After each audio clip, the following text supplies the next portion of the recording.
Hey guys, welcome to episode 25 of the weekly. And with me here is the one and only Black Iron underscore man, Sam. How's it going, man? Hey, I'm doing good. I'm doing good. How's everyone else doing? Good, Oh, good. it's you. Yes, it's just us today. Warren has family visiting, and Juan is on a trip. So yeah, it's both of us today. First off, we've got some earnings news, but before that, do you have any uselessness? Because I know I don't have any. Um, I don't really have any uselessness. Uh, yeah, no, I'll say no. I don't. I don't have any uselessness. Okay, Can't all think of right. anything. Actually, I'll call this a uselessness because a lot of people have been kind of harping on Facebook's terrible week, especially because of the earnings call. See, that was the uselessness I was going to say, but this is the first story anyway. Yeah, exactly. We can tie it to the first story because I'll put it this way.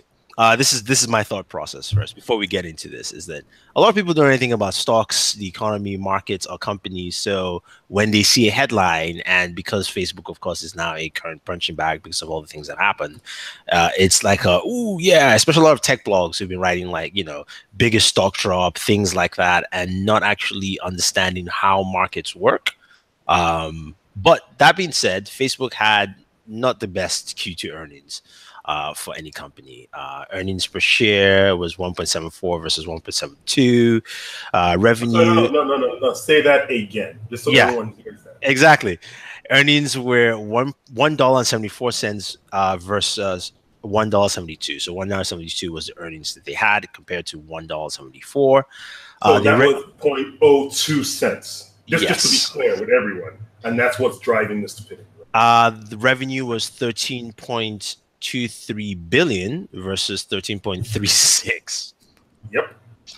Global daily activity went from 1.49 billion to 1.47 billion. So I mean, it's really not as bad as anybody wants to put it. Well, If, on paper, it isn't. I think what any analyst would tell you is this the beginning of a trend, of a downward trend, especially when Zuckerberg came out and said because they're investing a lot more in security, it's going to have an impact on the share price. He already yeah, came out and said that.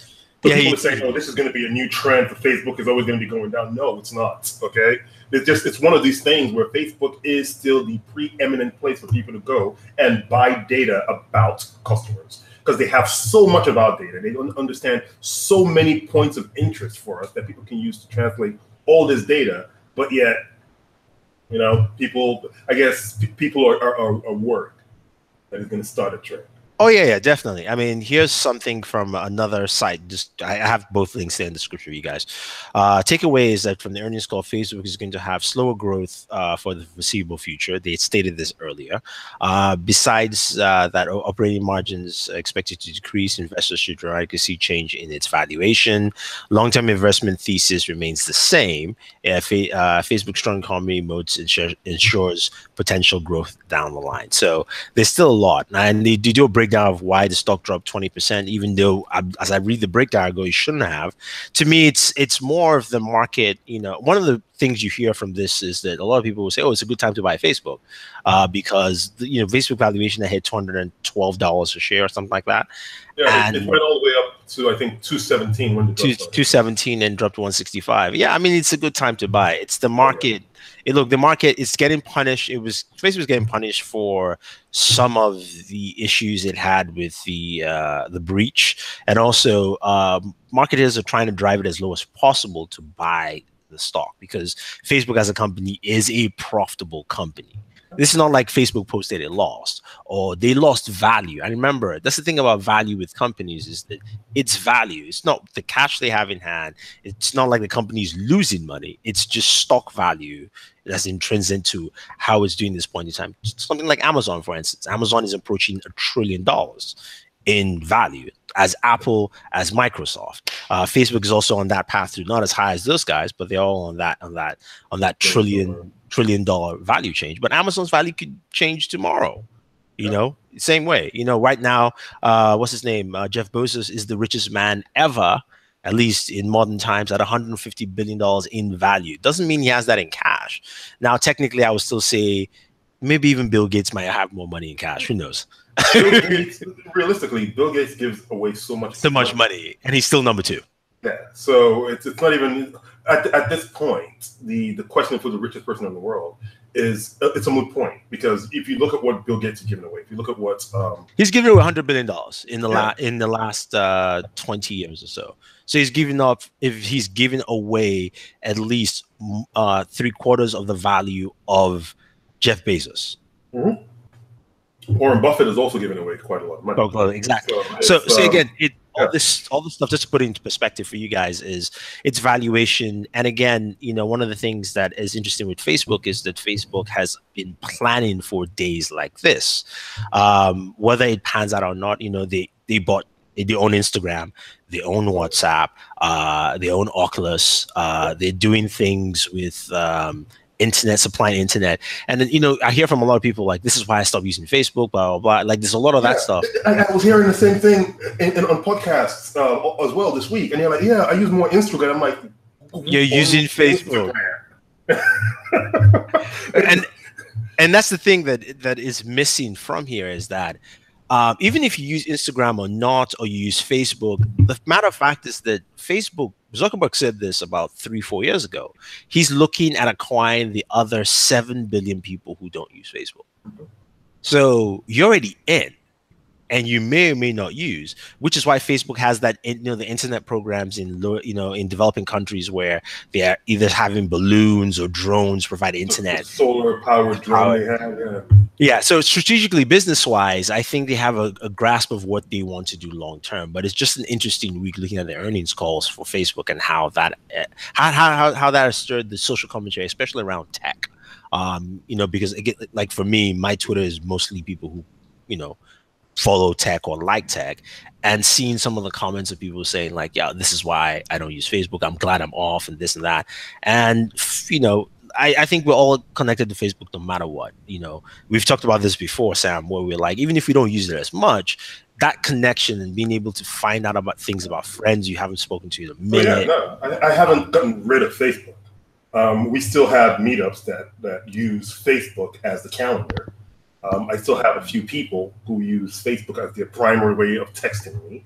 Facebook is still there. It's just I am not actively posting on it. Yeah, that's really all it is. It's still useful. I don't think that I would ever have to delete Facebook, because there are so many family members that post on there that every now and then it's just worth going on and just like liking pictures of my nieces and nephews. The way I got a video of my niece's ballet recital was on Facebook. The way I saw my nephew's swing meet was on Facebook. So it's still useful.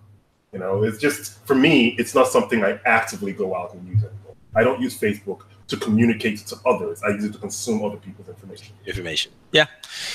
So yeah, it's not as bad as it seems, but it did take a beating though. Losing that $120 billion in value was shocking. I didn't expect it to lose that much in a sense, but hey, I guess the market was ripe for investors are ripe for at least purchasing more Facebook stock. is how I like to put it. Mm-hmm. Yeah, I mean, hey, look, if you didn't get in those early rounds where it was like $40 a share, like how many years ago, then yeah. It's sad to say, but when you hear news like this for a company that seems to be solid, and you see the stock price drop so much, in my head, the first thing that dings is, oh, buy. Of course. I mean, I looked at it and I was like, should I buy? But I was like, nah, I bought much lower, so I'm like, I'm cool for now. Oh yeah, no. Like I got in when because I was really apprehensive about getting into Facebook in the first place. Yeah. So I got in during the whole Zuckerberg Congress, whatever. When he was, when he was giving testimony in Congress. That's when I got in. Because I'm like, the stock isn't really even dropping that much during that time. So I'm like, maybe it's a good time to jump in.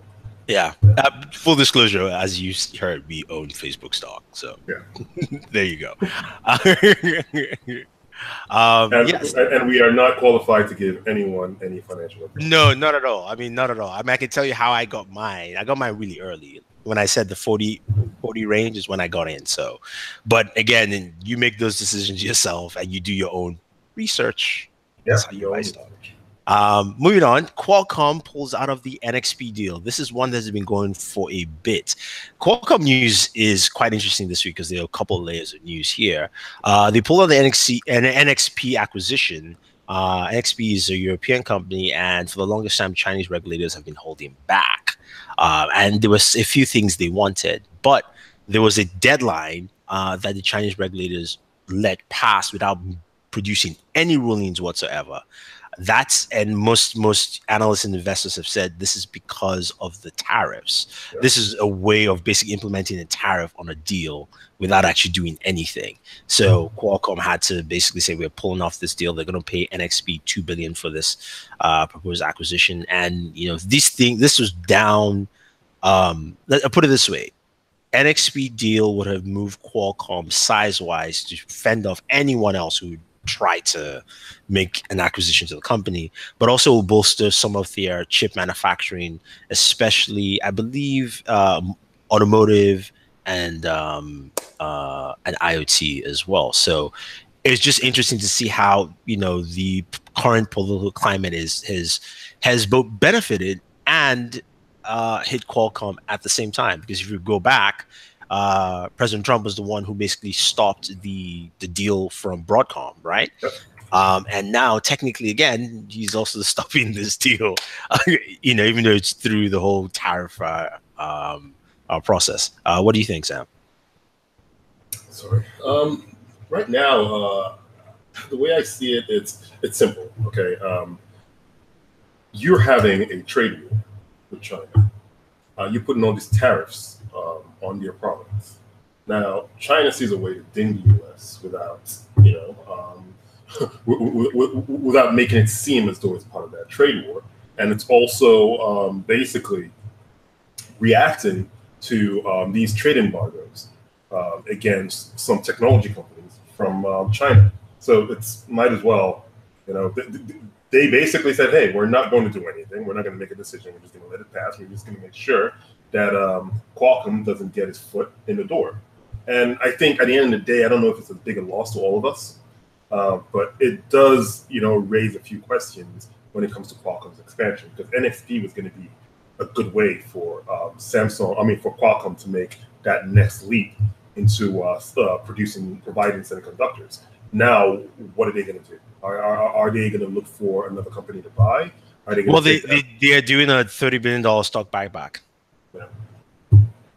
So to bolster the position in the company internally, which I guess it makes sense, but and we'll see where they go from there. But it's interesting to see how a company that was looking to expand and grow and also change things in mobile arena is now being hampered by regulations and things like that all around. So we'll see how that goes. We'll get back to Qualcomm in a second, but this one just quickly thrown in there.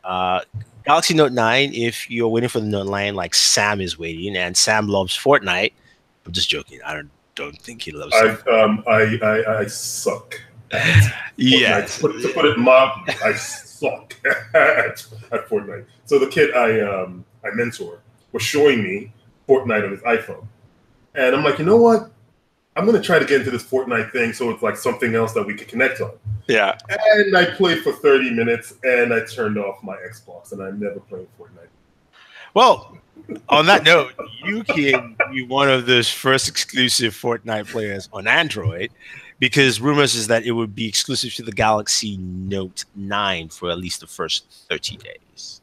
To be launching with the Galaxy Note 9. So, I mean, Fortnite is like, the amount of money that game is making is ridiculous. I mean, it's hand over fist. Epic has just, I don't even know what to say. I mean, they've literally just found a cash cow to just live on for a little bit. So, Fortnite. So, no fans. The way I'm looking at this, I'm trying to see if this is, what has Note 9 done with your graphics that you're willing to make this showcase on gaming? right? It'll be interesting to see. Well, the one thing is Qualcomm announced its Turbo Boost for its chipsets, which was supposed to launch last week. I'm not sure if it did, or maybe they're holding it back with the Note 9 because it's going to have the 845 chipset in there. So maybe that Turbo Boost might be one of the things that would feature as well. Because Huawei announced this in their chipsets about a week ago. It launched. Because Huawei chipsets were behind. Like the chipsets are very good, but they were behind in graphical processing compared to whenever you played games on the Huawei device compared to Snapdragon, you could clearly feel the difference. So, but Qualcomm also announced this, so we'll see how it turns out. Moving over back to Qualcomm and now the other adversary, Apple. Qualcomm also mentioned that Apple will no longer be using Qualcomm chipsets moving forward, at least for 2018. We know that that's what they've said. So, and also in the same breath, Qualcomm also started launching direct ads against Intel. I don't have the news here, but the ads are out stating that Intel chipsets are slower and by de facto Apple smartphones are slower also in terms of LTE speeds, which is quite interesting because on one hand, that means Qualcomm loses at least a customer. Apple probably wasn't their biggest customer in terms of chipsets there, but they still lose a customer. So what do you think about the idea of them now running these ads saying, look, and here's the caveat with the ads. The ads are not showing Qualcomm's numbers. They're showing numbers from Ookla, because Ookla shows numbers for devices, location, carrier, all that stuff. So Qualcomm's been running ads saying, hey, Ookla says our stuff is, and the speeds are not even close or fair. It's literally some cases 100% more. Oh, you mean fair as in, it's so unfair that it's so much better. Not fair as in it's not, Yeah, pretty much. Yeah, pretty much. Yeah, sorry. It's not a fair fight. Yeah. I'll put it that way. And even from I'm just gonna throw my own videos that I've done in the past. Go check out my speed tests with the iPhone versus Galaxy Note 8. It's not fair. And then with the gigabit LTE on the Note 8, it is like this. Yeah, no, it's crazy, man. And I think even though they're using Ookla's numbers, Ookla is also a company that's trusted by everyone. Yeah, everyone knows that they use Ookla. Everyone uses that speedtest.net or speedtest.org to test your internet speed on your PCs. They probably download the app, and they probably have the app on their phones. So it's at least it's an app or it's an application that everyone is comfortable with. So yeah. I don't think using those numbers even should be some kind of caveat for anyone. It's clear that that's the standard. But see, the thing that really worries me with this Intel, this switch to Intel, is when we're looking at always-on PCs, the reason that Qualcomm, to me, looked like a better option than Intel was that, Samsung SoC had the, had the chip, what was it, the X46 or whatever it was in there, that was literally always on, right? I mean Qualcomm's SoC. Yeah. Qualcomm SoC, right? It was literally always. See, that's how much Sam loves his Galaxy Note. He's just subconsciously mentioning Samsung. Sorry. Intel, on the other hand, had to switch to basically activate their modem. So it was a little slower on the pickup. So it's like it is slower. And here's even the funny part: the new Surface Go, which runs an Intel chipset, has a Qualcomm, the LTE version will have a Qualcomm X16 LTE SoC. So, I mean, like, yeah. So that's just the basis there. And Kyle, to your point, is it Kyle? No, Ronald. Ronald says, we already know that Apple dials back the Qualcomm equipped devices to match with Intel. Here's the caveat with that. Even with the dial back numbers to match, the Qualcomm, I believe from Ookla studies, are still 8% faster, even though it's dialed back. So when you're holding it back, you're doing this, the Qualcomm chip is still going like, I still want to go faster. So it just shows you that, to me, this is one of the things I've always said about Apple, is that I hate when they do this, especially when you say you have the best device, then give me the best. I will pay for it. because consumers are willing, Apple's been selling the iPhone X pretty well. So if consumers are willing to pay for it, and it's not like Qualcomm is charging more, that's even the thing. It's just that you chose to be selective on your manufacturing, which I think goes a long way. But it's not like Apple consumers will care fully or will want to make any switches whatsoever. Like James says, Apple cuts corners in so many areas. They've been cutting a lot of corners lately. Yeah, I think for me, I think it's also a case where Apple already has a design philosophy, and I think the problem that we're seeing now is the technology that's coming out doesn't quite fit into the design philosophy anymore, because we saw that with the i9. You have a faster chip that requires a little bit more cooling, and because you want to keep your form factor, you basically, dial back the speed of the, or you basically, throttle it down, throttle it in order to, in order to keep that thin, sleek look to it. Now with Qualcomm, I don't know if there's even a hidden issue or anything, but you have something that can perform at peak, but you're basically going to dial it back so everyone has some kind of uniform experience, so that the iPhone is form and performance combined. It's like maybe you need to rethink your design philosophy. Maybe you need to rethink your experience so you can be at the forefront like you always claim you are, not just basically throttle technology so they can continue to conform to whatever philosophy that you have. Keep with the times. Don't basically hamper the times to make yourself look better. Oh, no, definitely. I just dropped my gaming on a MacBook. I know a lot of people are like, why didn't you just show Windows? I was like, we all know that works. But Fortnite is available on a Mac as well as Dying Light. So, but what was interesting for me in that video, I almost didn't make the video. I was almost just going to bash it like everyone else was. Before the update came in, it was throttled down. The thing screamed really hard, and yet it couldn't play the game on its lowest settings. I'll put it this way. You check out the video. It's Fortnite would vary it from lowest settings, 120 frames per second, down to 2. Yeah. Just throughout, like constantly. You know my philosophy on laptops. If I'm going to buy a laptop, it has to be a gaming laptop, because if it can't game, it can't do what I want it to do. I mean, here's the thing, though. Here's the thing, which is why I made that video. And some people are like, okay, it's not a gaming laptop. I'm like, well, I'm spending $4,000 for a MacBook. Now, granted, as a video editor, you can edit quite well on a MacBook using Final Cut. Using Adobe Premiere becomes a little difficult. Final Cut is well tuned for what they do, and graphically, you only have an RX 560, which is like a GTX 1050 Ti. But the fact that it has that, and you've got a 6-core processor in there, I should be able to do more with that. And if I'm spending $4,000, if I did like every other YouTuber and decided to max it out to the 4 terabytes of storage, that would have cost me $6,000 for that. $6,000. And mind you, looking at the pricing, man, those things are not cheap. It's not cheap at all, and it makes no sense. So it's this kind of thing that I think a lot of people have to put into perspective. Like the MacBook, there's nothing fresh about it. It's the same design from last year. It's thin. It overheats. So even with the throttling down, I feel heat coming out of my speakers. That's an extra vent, pretty much.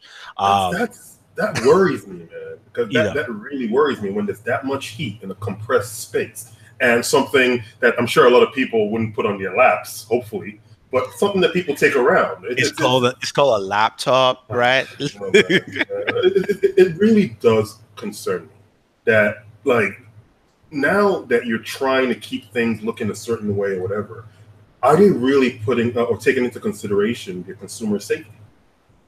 Well, we'll see. We'll see. I would say at the least they're skirting the lines right now with it, and we'll see how that actually turns out for them down the line. But thinking, going back to the Qualcomm discussion, and also what's not providing the best for users, Qualcomm also announced their 5G millimeter wave chipset. So if you guys know anything about millimeter waves, in the 5G spectrums, there are a couple of different technologies used all at once. And some of them have been upgraded through 4G LTE. Gigabit LTE, I apologize. Gigabit LTE is still going to be the backbone of 5G. Now, Gigabit LTE covers a wide range. Millimeter wave is at the 60 hertz radian. It's all the way down on the scale side. So you've got 2.4 gigahertz and the 5 gigahertz, which is Wi-Fi, right? And then you've got 600 megahertz here. So 600 megahertz is here, which is T-Mobile. Then you've got all the other spectrums, right, in megahertz. Then you've got Wi-Fi at 2.4. Then you've got millimeter wave at 60, like here. Yeah. It is fast as hell. You will get. And it's going to be no interference. No, but here's the thing with millimeter wave. Millimeter waves cannot go through buildings. You see, that was the problem, and that was the problem that delayed. Actually, I wouldn't say it can't go. Yes, it can go through buildings. No.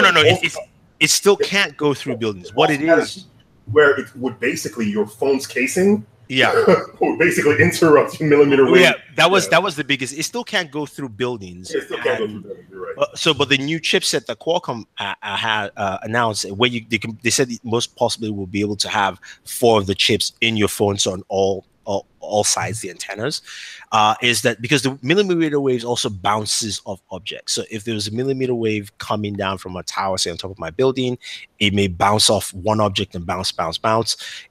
This chip will actually pick up the location and backtrack it the same way, no matter how your phone is or what. So because I was like, okay, wait, what if I'm holding my phone this way and it receives a signal bouncing 4 ways this way, but I move my phone that way? It will still track it all the way back. I guess to where it's from. It has to be some kind of articulation in there. Oh, no, the articulation on that supposedly is really good. But to me, again, this means that something like the iPhone is not going to jump on 5G anytime soon. Intel has not shown their 5G chips. Intel doesn't have a gigabit LTE chip. Forget 5G, just gigabit LTE they don't have. So which means, and also again, right now, Verizon, AT&T, Sprint, T-Mobile, Verizon, AT&T have been pushing, they're like launching 5G networks in Houston. I just saw an email from Verizon for that, even though there are no 5G phones, but the network can go up because millimeter waves can be updated to previous towers. They don't have to put up new towers. You just have to put a module and turn you just have to upgrade the existing towers. So it's going to come faster down the line, but it means that if you're an iPhone user, you're going to be held back. You're not going to enjoy the 2 gigabit speeds of 5G, which a lot of people are like, I don't need it. When you have the ability to download those big files from anywhere, it's not going to be 2 gigabits for you in public, but it might be 500, which is still better than your internet at home or even at work. So to me, that I think goes a long way, and it's just interesting, where that is. Yes, that is very true, Ronald. This is the biggest reason why T-Mobile was eager to do that, is because of 5G. Sprint is at band 41. It's just below 60. It's still high up there in the millimeter wave spectrum. So it's because of that Nextel deal way back when. The whole deal, it will eventually come to pay off now because of the spectrum level. So it's going to be interesting to see how it all plays out and how all these things turn out between each other. And going back to those LTE speeds, one of the interesting things you found on Ookla was how every carrier says you can move to our carrier, you get faster speeds, right? The trick is you leave an iPhone, you definitely just get faster speeds. It's not even moving because Ookla has data between just going from an iPhone to a Galaxy or like a OnePlus on each network, and you're literally jumping 100% more. Wow. So it's almost like you don't need, like, instead of you, my speeds are slow, I should go to like from AT&T to T-Mobile, my speeds are slow, just switch phones and pick this one up. And, it's so much faster. It is interesting where these technologies are going to. It's really amazing the kind of speeds that you can even expect to get on your phones now. I remember recently, not too long ago, I needed to download homework for. Oh yeah, I remember when they always connected PC. It's cool. Yeah, we were driving, and Sam was like, "Shit, I forgot to do my homework." I was like, "Oh, no, I did the homework. I uploaded it, but I had to. There was an issue I'd asked one of the instructors about, and he came back and gave me feedback on it. So I got the his notification on Slack on my phone, and I didn't have my laptop with me to go in and modify my code before I sent it back. He's like, yeah, I have this always on PC. Open it up, download it. Yeah, literally. I was like, I pulled over. I was like, here you go. Download it on I was like, this is the first time I'm trying out. So booklets. Yeah, I was like, see if it works. Went in there, logged into a Google Drive, pulled everything down, edited my code, uploaded it, bam, I'm done. Yeah, this is while driving upstate New York. We're going to see a friend upstate New York, and that was the. Even though it's a very simple thing, like I'm watching him do this, and I was like, yeah, this is the technology I like. I like that ease of just like, because sometimes you panic and like.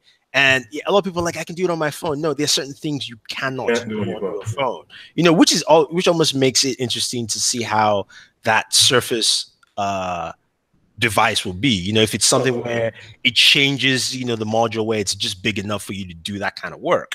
But again, it's the ability to just open up the laptop while driving, and driving and doing work on the laptop is not the best thing usually, because you go through signal areas, you can lose signal.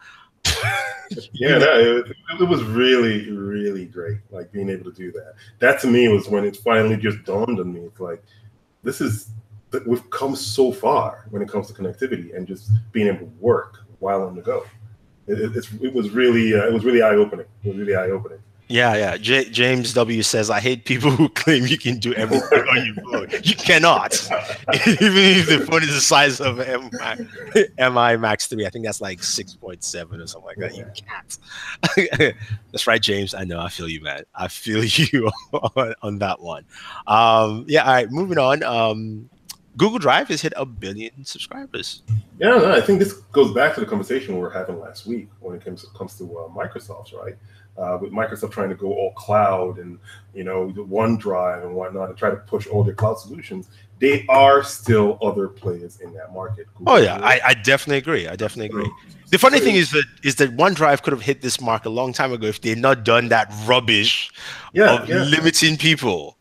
Oh my God, man. So lots of people still have a lot of different solutions out there. There are companies, I think, who use what's the name of the other one? Dropbox. But Dropbox is based on Azure architecture, right? I can't remember what architecture Dropbox is. But there's still options for cloud storage out there, and it's really nice to see more people being able to use the cloud drives. It's interesting when you combine what we're just talking about, connectivity, and these cloud storage systems. Does mean that you have more uptime or more better connectivity to use your data in the cloud, which is good. Hitting 1 billion is a huge milestone for Google Drive. I think a lot of things that are driving it are probably startups,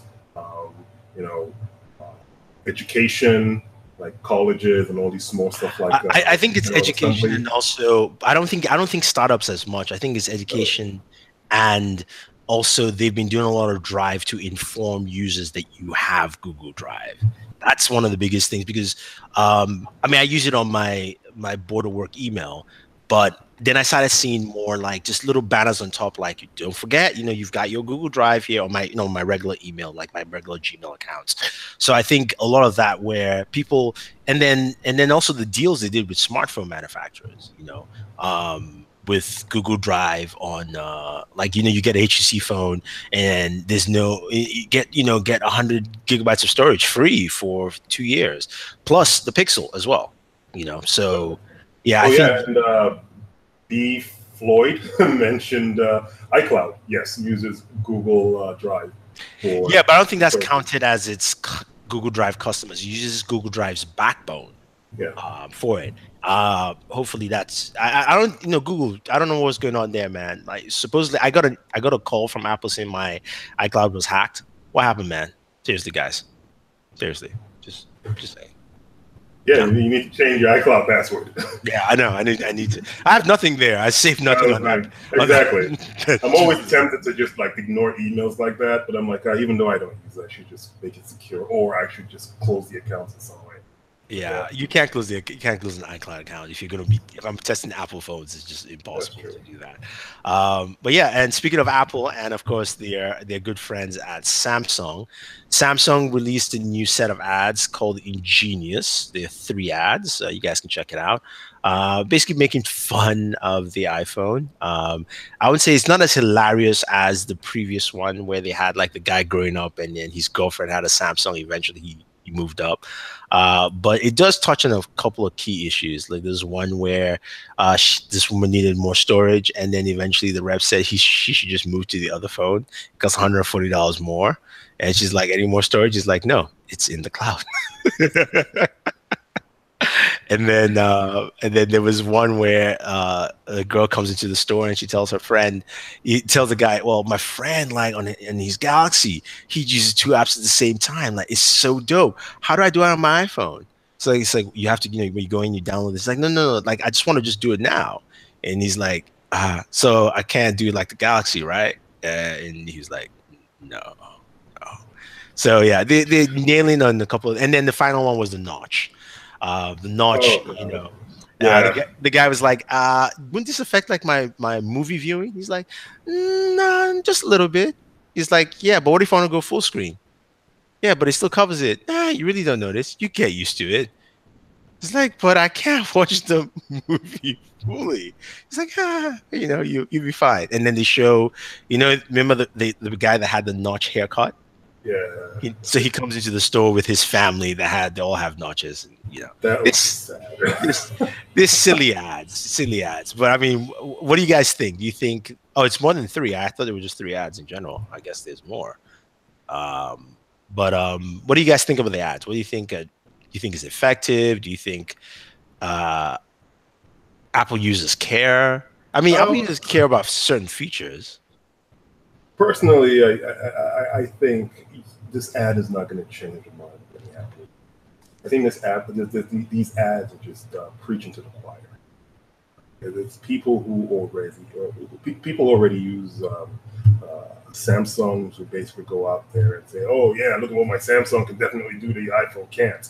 But people who are Apple users will find a reason to justify the $1,000 they spent on the X or how many ever dollars they spent on the 8. So it's just one of those things. Yeah, I was just looking at the one for speed, and someone comes in and says the Galaxy Friends Galaxy downloads faster, and the rep says, well, the iPhone X is faster to download than the iPhone 8, and he's like, is it faster than the Galaxy? He's like, no.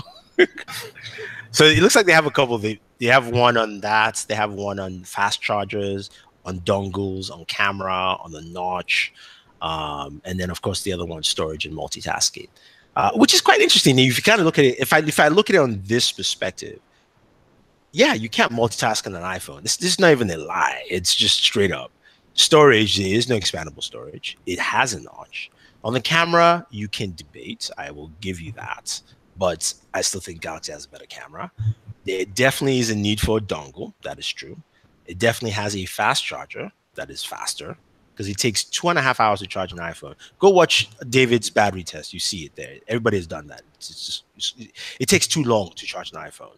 And then we talked about the LTE speeds. So technically, the iPhone is an inferior product. At this point, it's beginning to look like that, isn't it? Yeah, that is kind of weird. It is inferior. I mean, I'm not even. It's just stuff it doesn't have. Well, So, I see. What's Imagine Sagi says it's like some people aren't loyal to operating system or phone manufacturer yet. These people can get their opinions swayed. But to me, it's not just a loyalty to the OS or whatever. It's how much you've invested in it. If I'm invested in an iOS, ecosystem, I've already spent money on apps. I've spent money on the games. I've basically bought other products that are compatible with my iPhones. Now, if I'm going to say I'm going to give up all of that to go Android, it's a little bit more of just like, hey, it's not just the money I spent on the phone; it's all the money I spent on those other, accessories and apps that mhm. come into play. So, at this point, to me, I'm like, unless this is someone coming from a really old iPhone that hasn't really spent money on apps, or coming from a phone that's not really an Android, maybe like a feature phone, then it makes sense. Like maybe they'll be swayed. But for someone who just dropped like $1,000 on the X, let's say the person hasn't even bought any of the other accessories that you would like to have for an iPhone, or even any apps, that's still $1,000 investment for them to say, I'm only going to use it for a year or two and then jump ship and go to Android. We're getting to a point where that cost of entry almost bars you from jumping ship. Yeah, it does. The only benefit that I think if I was Google or even an Android manufacturer that they should pop up is the fact that most of those apps that you use on Android, you don't pay for them. That is the one thing that Android does bring into the table, is that I have not bought an Android app in a long time. A game, maybe, sure. That's the one thing that you probably will purchase. But even most Android games are free to play with, scalability in terms of buying things in the store and stuff like that. But I haven't bought I mean, honestly, just think about what the apps you've used, guys in the chat. If you can think, if you're an Android user, think of the last app you truly bought. The only app I'll say I technically have bought is Office, but I have an Office subscription that covers everything. So that's it. I mean, I really can't think of anything on the top of my head. So I think if Android, if they can slip that in and say, hey, look, your transfer is easier. The one benefit also is that Spotify has also broken the control of music from them, and Netflix has broken the movie control as well, because a lot of iOS users use Spotify, not Apple Music, and a lot of people are also on Netflix. So, downloading movies is not that keen anymore, like owning it from Apple. Plus, there's so many sources now you can do that, whether it's through Amazon, directly from the movie studio. So there's more benefits to that. Lou says, Knights of the Old Republic, $10. Oh, we know your Star Wars love, man. It's okay. Stuff like charging people don't. I mean, yeah, I think it's just going to be interesting to see if there's any sway or how the mindset is, because I'm beginning to think that, and I've always said this. I've said this publicly. I've told my friends, and I'll say, even if I was in an interview, I consider Apple customers to be dumb. That's just the honest truth. I don't care how smart you are. I think as an Apple customer, you've been shaped a certain way, and you're now,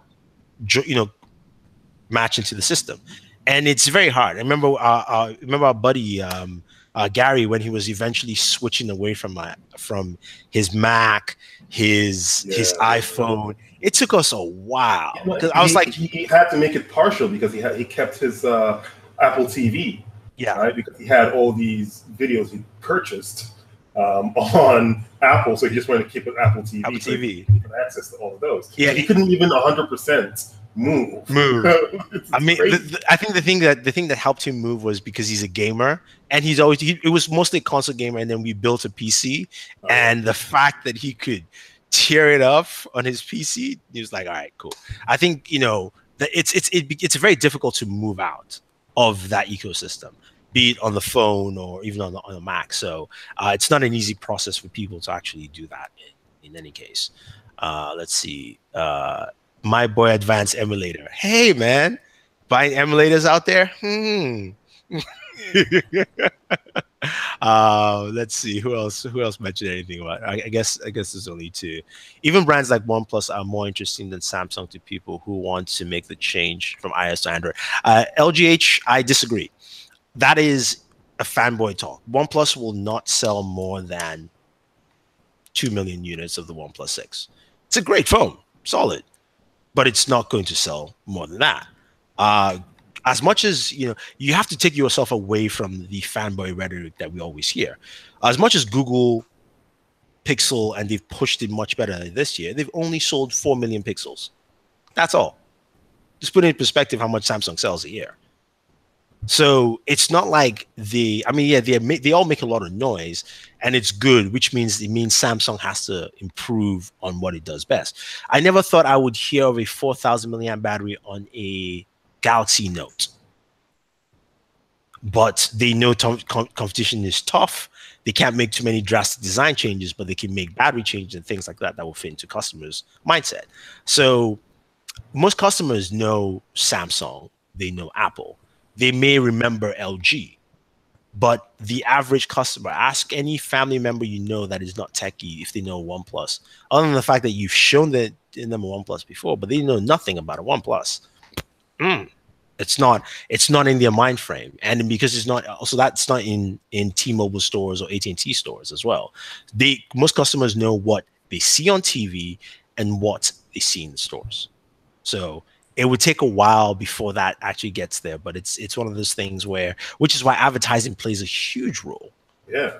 It plays a huge role in developing mindsets, because if you look at the two-prong effect, especially Samsung has done this quite well. Samsung sends us devices to review, myself, Juan, Warren, all of us, and they also run a lot of ads. So you see Samsung ads, you see the ads that says, I'm a big boy, go ahead and buy a Galaxy S9 because it's got all these features that iPhone doesn't have. You're like, let me check out some people I know on YouTube. Everybody has the phone to review. That's the second half of your marketing efforts. And then you're going, okay, he likes this, he likes this. Overall, it's really good. I mean, I have friends. My friends will call me specifically because, okay, so, I saw the new Galaxy and, it says it's got like, this really low light camera. I was like, yeah, you like to go out at night and take selfies and all that photos. So go ahead and buy it. They still come back for that confirmation. So all these other companies don't have that heavy range of TV ads, a plethora of ads on the web, and then influencers to push it left or right, especially if the product is good. I'm not saying that, of course, we are saying it's a fantastic product all around, but you can see what even Huawei has done without having the TV ad. They're not selling the device here in the US, but they went out of their way to say, even though they're not selling it here in the US, we're going to give as many influencers as possible who want to check out our device because our camera, we think, is spot on. And a lot of people tell you this is one of the best cameras for photography out there. So it goes that way. Let's see. I know I rambled there for a second. LGA says, my S9 got stolen. Man, sorry, bro. Went for XZ2, battery life, IAP 68, dual speakers, good Android, one of the best cameras, only for a bit higher than the OnePlus. The XZ2, you're right. It's got wireless charging too. Dual speakers, I'll reserve that for my dual speaker video because it's all right, I guess. But the camera, though, this is the thing that pisses me off with Sony. Sony makes the modules for more than half of the phones in the market. They have a new 48 megapixel supersized sensor, yet their cameras are not the best on smartphones. I don't know why. I have no clue. Software, whatever software they run, then, oh yeah, I do have a clue. Sony and software, my bad, sorry. I said that. I just remember the TV. Yeah. Yeah. Okay. Yeah. Never mind. That took a while to set up. Yeah. So, stay tuned for I guess we're at the end of the show now, but like next week I'll have my review for the new Sony A8F 65 OLED TV. Sam helped me set it up. It's really thin. You definitely want somebody else to help you up because you can easily. Yeah, no, it feels fragile. It's not, but it feels fragile. Yeah, you don't want to mess it up. Setup process. Sony uses Android TV on this. I'm not a big fan of Android TV. I've said it before, and Android TV has its shortcomings, which, especially if you're using like Samsung or LG TVs, it feels very, very strange. But in terms of the TV, you guys will see next week. I'll drop the video for that. But yeah, any other topics you want to quickly jump in? Anything else that comes to mind, or? Well, there was the story about was it Amazon's facial recognition? Yeah, that should have been part of the uselessness. But I think that also highlights some of the concerns people have with facial recognition technology being rolled out. So if you don't know this already. Samsung. Oh, sorry. Oh God in heaven! Why do I have Samsung stuff in my head? No, Look, Samsung is not paying Sam. I swear, yeah, this is they not. hacked my brain. They just hacked my brain. No, Amazon has been working on a facial recognition program for the government. Now, I guess they demoed it for the government, and they used members of Congress, and it identified, I guess, 20% of those members as being, false positives, basically meaning that they said these guys were criminals when they weren't criminals, right? And of those, I think 28%, the majority of the 28% were people from the minority or the Congressional Black Caucus. Now that raises a whole ton of alarm. But for me, I think it just exemplifies how some of these facial recognition programs, especially when you've also what we've experienced personally, myself and you with Microsoft Hello, it's a little concerning that you need a very diverse group of people working on things like this to make sure that when you have skin tone differences, it doesn't turn into a slew of false positives that's basically going to make sure that people get flagged or people get harassed when they actually aren't criminals. So I am a fan of technology being used to solve problems, but I'm also a fan of, testing things properly and making sure that when you launch something, it is an addition, a useful addition to society rather than something that will create more headaches. And right now, it just looks as though facial recognition is just going to create more headaches than it's worth. Yeah, no, I agree. It's interesting. Like you mentioned, we've gone through this with Hello, which gladly Microsoft fixed, and it didn't take them too long to fix that one. But also, the fix for them was quite simple. They illuminated the display to capture more light for it.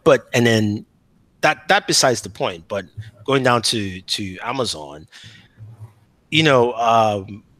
we're at the point where we've talked about this before. We're playing with technology where we have no rules or regulations set forward for it at all.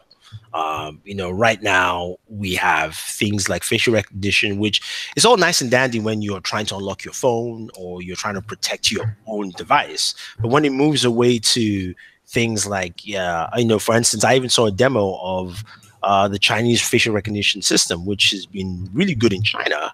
But then they had so they demoed it for some of the guys from BBC, and he immediately pinged him as a wanted criminal because they said we don't have enough white people to compare. Yeah, exactly. Granted, skin tone colors are not far off as opposed to my pigmentation to someone who's white or Chinese. So think about that is the fact that the Chinese system was like failed on a white person, and they were like, yeah, we don't have enough white people in the database, and we have to improve that. The guy said it off the bat without even it was just like, hey, yeah, we don't have enough, so we need more of that to actually fit into our system properly. And that shows, and that basically explains what Sam was saying. If you don't have enough representation or enough people who will curb that balance. In China, it makes sense. I'm not faulting them for anything. It's that the population is mostly Chinese. So of course, that's what they're going to do. In the US, it's different. So you have to, create that balance there that, whether it's developers or engineers who look at it and go like, yeah, well, you know what, when you're scanning Black people, you might want to do this, or if it's, Latinos or whatever the case may be. Or just saying, hey, maybe the number of faces we test this on, or the communities we test these in, maybe we should go into some communities we normally wouldn't go into to test these products. Yeah. Exactly. And it goes a long way in helping these things out. But it's out there. I mean, eventually, we've seen these in movies in the past where, police or the special agencies have those facial recognition. They've never had it. It's really, where you're watching a spy movie and it's like, it connects like, you see like 7 dots and then it's like, they enhance the face into clarity. So they take a blurry photo and the face becomes clear the more they zoom into it. That's just amazing. I've tried that a couple of times. Like not now, like way back in the past. I was like, it's not clear. I can't see this All thing. right. So yeah, it's a slippery road, and I think it's one of those things that, again, we don't have a Congress, or at least a political setup that understands that our technology is moving faster than they are, and whether that's due to age or whatever, whatever the case may be. But we need to look at that down the line as we move up quickly. And the sad part, and not sad, but also, I guess it makes sense for the companies. All these tech companies are not going to want any enforcement. Like any business, they're going to make sure that they have as much free reign as possible. So, a lot of people still talk about, self-policing and things like that. We know, like, to me, I'm not the biggest fan of self-policing in the industry. I know there are merits and benefits to it, but I just think as human beings, we've passed that stage. I don't think we are fully capable of that. That's just me. Sam may have a different thought entirely. Yeah, no, I think in an ideal world, these companies, I would rely more on the companies to self-police because they understand the technology that they have. We have an aging, a deeply aged, I would say, legislative body, right? People who make these laws now don't quite understand the technology, and this was made quite evident during the Facebook testimonies, the hearings. Yeah, so it's really, really. I am apprehensive to say that our current lawmakers are the best choice for making technology legislation. But at the same time, if these companies aren't going to self-police themselves, then yes, the government should step in. The government should curb some of the bad behavior that's going on. It's just one of those things. Yeah, definitely. I hear you. Well, anyway, guys, I think that is pretty much it for this week. I don't think we have anything else to chime in terms of news topics. We've covered quite a bit. If you have any questions, guys, leave them later on in the comment section. I want to thank everyone for chiming in. It's been a really fun chat here. And because of that, we've got some giveaways this week. We've got 2 things to give away. So as expected, randomly pick out somebody from the chat. And the first winner is going to be James W. What's up, James? Thank you for chiming in. And you get this Razer Wolverine Xbox One controller. This is a wired controller, but this is their premium controller here. Nice. So definitely, yeah, you can reach out to me directly on YouTube, to the YouTube Messenger. I think you can do that. If not, just tell me your Twitter name and then just shoot me a message on Twitter. That's it, so that I know that it's you, and then I can send this prize over. And the second winner is B. Floyd. Congratulations, B. Floyd. You get this awesome Spyro the Dragon t-shirt, collectible micro figurine, and of course, you got to wear the shades, man. I got to see the picture of the shades. Yeah, so again, just leave your Twitter name or send me a message here if you can on YouTube, and hit me up, and I will send that to you. So thank you very much, guys. Appreciate it. Next week we'll be back. I think all the guys will be back next week. And you can check out all the videos on their channels and see what they have. At least for us, we had 2 videos this week. 3, actually 4 videos in total. We had our reaction videos from of Aquaman and Shazam from Comic-Con for last week. Definitely check it out. To see a true reaction, not one of those fake ones where people watch the trailer the first time. But which is why usually sometimes I just kind of go like this. I'm not sure if this is comic accurate. That's usually what goes up in my head. and then we dropped our comparison of the Apple AirPods, the Gear Icon X, the Jabra Elite Sports, and the Sony SP700 wireless earbuds to find out the best wireless earbuds for you. Not the best in total, because I'll be honest, they all have different functions that work well for certain things. And then we did a Redux video of our Galaxy S9 Plus professional camera review, which of course my buddy Marion Sells did with me a few months back. That video was blocked because of some nude content.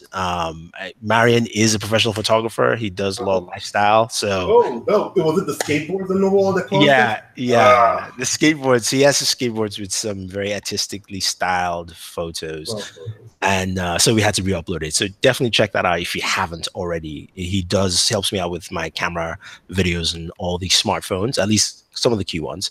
And then finally dropped a gaming on the Core i9, as I mentioned, MacBook Pro, but also added a little caveat using a eGPU from Razer, the Razer Core. So check that out. And if you also want to use an NVIDIA graphics card with that, my buddy, the Unlocker David, has a video. I have that link in there as well. So check out those videos, subscribe to all the channels. Thank you very much and have a fun weekend.